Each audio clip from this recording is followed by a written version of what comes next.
People go into our beautiful national parks, and sometimes they just vanish.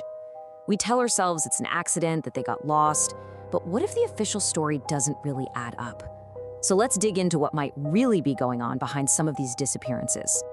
And you'd think there are simple answers, right? Accidents, getting lost, maybe an animal attack. But a lot of the time, those just don't fit the facts. The cases we're about to look at, they defy every easy explanation. Because when you really start digging into the details, you see a pattern. And it's way stranger, way more disturbing than you could probably imagine. Okay, so let's get into it. We're gonna start with 3 cases that have just completely baffled investigators for decades. Each one is a chilling puzzle, and they're all still unsolved. All right, first up, we're heading way back to the turn of the 20th century, 1900, at the remote Flannan Isles of Scotland. A passing ship notices something's wrong. The lighthouse is dark. So a relief crew goes to check it out, and what they find is nothing. Just this eerie silence. All 3 keepers, gone. And the scene inside tells a story, but it's a weird one. I mean, the door was locked from the inside. A meal was just left there, half-eaten. A chair's knocked over, like someone left in a huge hurry. But the strangest part? The logbook. It described this terrifying storm, a storm that, according to every other record, just never happened. Okay, let's jump forward in time a bit to 1969. We're in the Great Smoky Mountains National Park. There's a 6-year-old boy, Dennis Martin, and he's just playing a game of hide and seek with his family. Totally normal, right? He hides behind a bush, and then he's just gone, never seen again. I mean, think about this. He disappeared in the time it takes to tie your shoes, maybe 3 to 5 minutes. His dad was right there, just yards away, saw him for a split second, and then nothing. They launched the largest search in the park's entire history, even brought in Green Berets, and they found absolutely 0 trace of him. But it gets weirder. During the search, another totally separate family, miles away, reported hearing this enormous, sickening scream on the very same day. And right after that, their son saw what he described as get this, a bear-like man carrying something over its shoulder. Chilling. All right, now for a case that it makes no sense at all. It's 1978, and 5 young men, all with some mild intellectual or psychiatric conditions, are driving home from a basketball game in Yuba County, California. They drive up this mountain road, and they just never come back.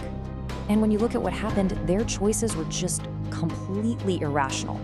They had a perfectly good car, plenty of gas, but they abandoned it to walk for miles deep into a snowstorm. Months go by, and they find 4 of their bodies. One of them had literally starved to death inside a Forest Service trailer that was stocked with a year's worth of food and everything he needed to start a fire. He never touched any of it. So you've got a locked lighthouse, a little boy who vanishes in minutes, and grown men who walk away from safety to their deaths. On the surface, they just look like random, awful tragedies. But a former detective named David Paulides, he saw something else. He saw a deeply disturbing pattern. He gave it a name, the missing 411 phenomenon. 411 was the old phone number for information, which is kind of fitting. It's like a request for answers that we just don't have. His whole argument is that these cases share these really specific, bizarre details that just can't be explained away. Now, to be fair, critics say this is just confirmation bias, looking for a pattern until you find one. But the database of cases Paulides has put together, the similarities are undeniably strange. Yeah, these are not your typical missing person cases. The disappearances often happen near weird geological features like big boulder fields or berry patches. And the search dogs, these highly trained animals that can follow a scent for days, they'll get to a spot and just lose the scent completely. They'll start whining, they'll refuse to go any further, almost like they've hit an invisible wall. And maybe the most baffling thing of all, sometimes articles of clothing are found miles away from where the person disappeared, and they're neatly folded in places search teams swear they already cleared. And look, this isn't just some old historical mystery. This stuff is still happening. Let's look at a modern case that fits this pattern almost perfectly. This is the story of Brandon Swanson from back in 2008. So Brandon, he's 19, a college kid, just driving home. His car slides into a ditch, no big deal, right? He calls his parents, he's totally calm, and he stays on the phone with them for a full 45 minutes trying to guide them to where he is.